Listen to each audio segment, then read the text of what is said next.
I'm back again with some more handyman advice.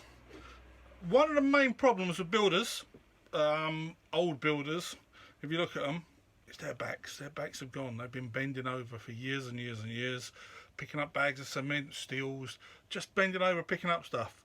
There's only so many times your back can bend in a lifetime before it starts to give you jip.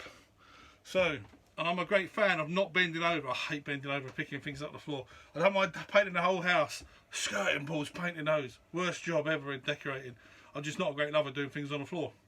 So I got myself one of these little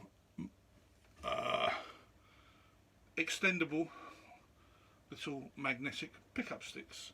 Now if you've got, there we go. If you've got a nail on the floor, you don't have to bend over, you just go over the top of it. Picks it up. But the only problem about this is it's only about 2 foot long, and when you put it together it flexes, and this one you got to be really careful, and this one here did have a bend in it. It folds up to nothing. You can put it in your pocket. It's got a little pen clip holder there. I've got the mozzies in the shop. Real simple way of doing this. Buy yourself some 1 centimetre diameter neodymium, easy for me to say, neodymium rare earth magnets. Get yourself a length of 3 foot, 1 centimetre dowel. And I got this on B&Q. It's about £2. Rare earth magnets. You can get them anywhere. This is the simplest little hack you'll ever do in your workshop. Rare earth magnet fits on top of dowel. Amazing. Let's just super glue this on, shall we? Use the old CA glue. This is the simplest little workshop hack. Just got some Gorilla super glue.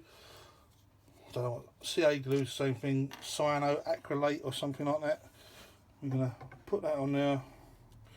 In the end, it's end grain, so it's going to want to suck it up. So load it up, let it soak in for a second before you do anything. That's going to want to go right into that end grain. Now I've got way more super glue than you need on there, but as I say, it's an end grain, so that's going to suck it right up. Whoops, put it in the camera. So, right, my super glue's on the end of the rod. Put it on there, turn it around, put it in your vise so it's vertical.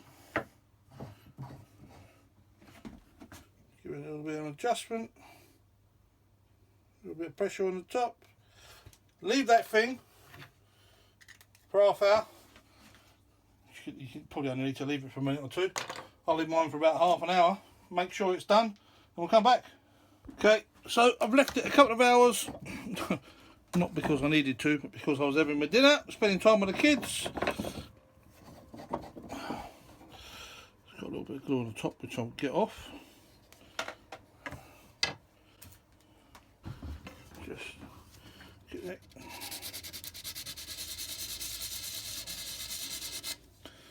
Glue stuck on there, off. Maximise the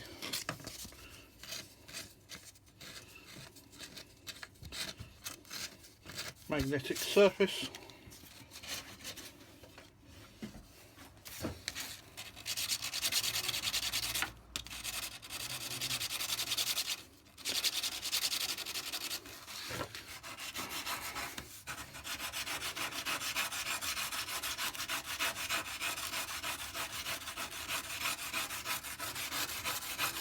Yeah, you wouldn't have to do this if you weren't so bloody heavy-handed with the glue.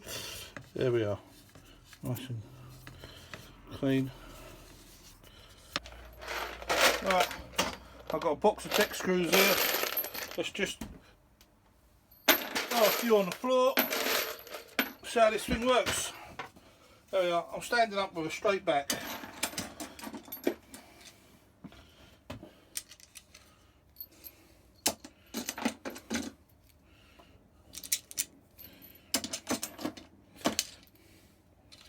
It's not picking loads and loads up, but it's only one magnet. That'll do for me. What you can do is you can make a broom, so you can make a little bit of, you know, you can put a bit of inch by inch or something like that.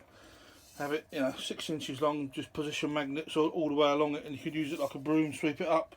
But this is perfect for me. So that's a really easy workshop hack. So that's a really easy workshop hack. What's it cost? A couple of pounds to make. I know, for someone like me who doesn't like bending over, this will come in really handy. There you go, quick video. Take it easy, look after yourself. See ya!